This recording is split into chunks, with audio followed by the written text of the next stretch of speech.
Hey everybody, I hope and pray that you're doing well today as we come to our word from the Word. And today that word is concede. Concede. Just means to give up. Now, if you read in Job chapter 1, many of us would have given up there. As we go to chapter 2, we know two things. One, Satan didn't give up.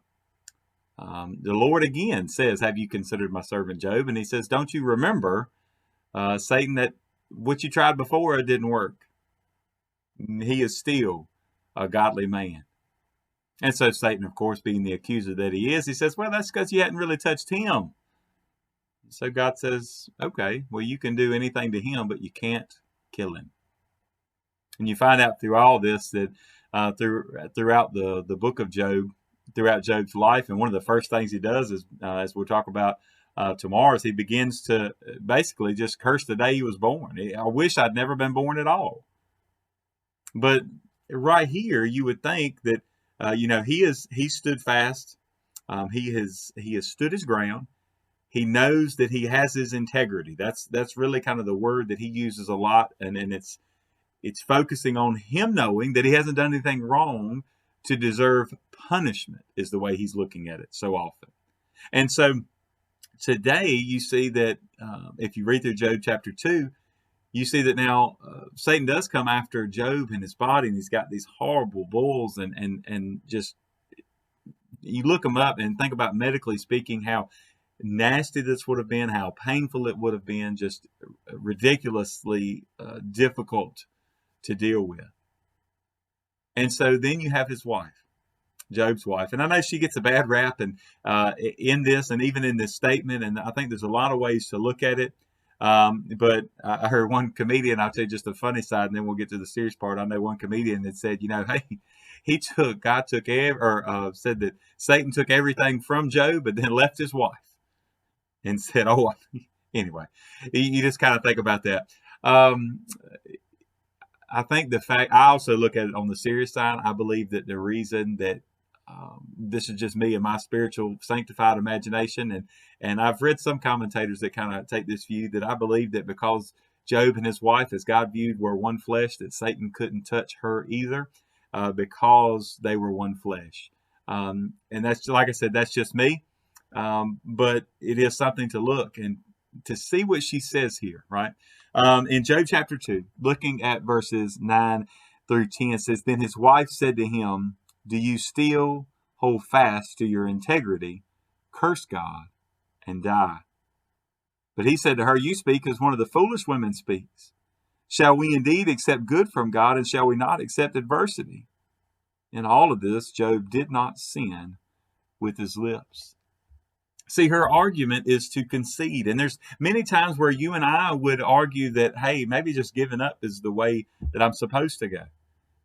Now, I don't want to talk badly about his wife, because, we don't really know the context of the attitude in which she said that. She very well could have been, you think about this, heartbroken that she's lost all those servants and all those livestock and her children as well. And now her husband, the only one she has left, is suffering extreme physical pain. And so in all this, she's probably just thinking, look, you must have done something wrong and you just don't understand it. You don't realize it, or you won't admit it. Why don't you just curse God, and then maybe he'll just kill you and you won't have to suffer anymore? You can almost look at it from that point of view, that she was just hoping and desiring for his pain and suffering to be over.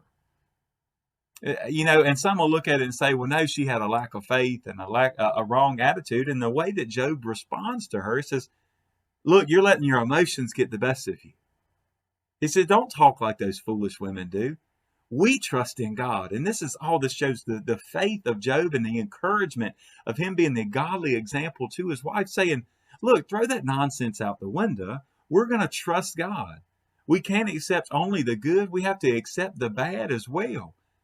But see, the bad doesn't come from God. Yes, God allows things to happen, but we know from the book of James that only good comes from the Lord. The bad is all the evil that came here came because of Satan.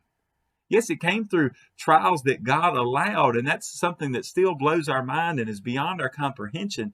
But throughout it all, Job didn't sin because he had faith in God. And he said, I'm not giving up that easily. I'm not going to just give in to what Satan wants that easily. Now, you look at what all he'd been through, it really wasn't that easily. Satan was giving him everything that he had in his arsenal. But see, God knew that Job could handle it. God knew that Job was a man of integrity who would hold fast to his integrity, that he knew that he was a blameless man. He was not perfect, but he was blameless.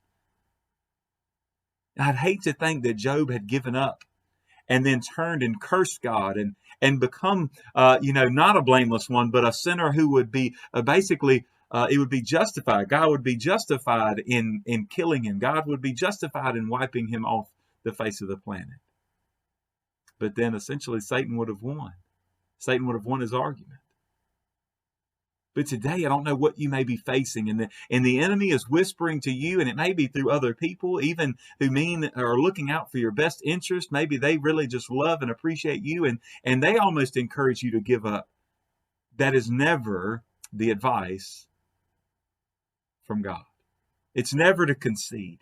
It's never to give up. The only thing that we are to concede in is that we surrender and relinquish all control over our lives, and we give it all to the Lord. So if you want to concede today, if you want to give up, then give it up to the Lord. Never give in to the enemy. Never give in to the enemy. My encouragement for you, and I believe God's encouragement for us all today, is surrender to Him. Surrender to God. So that, like we talked about yesterday, so that sin won't creep in. Because with all of this, Job did not sin with his lips. I wonder today, if we look back in the times that we faced trials and adversities and been really tempted to give up, I wondered if the same could be said about us. God bless you, and I pray you have a great, great day.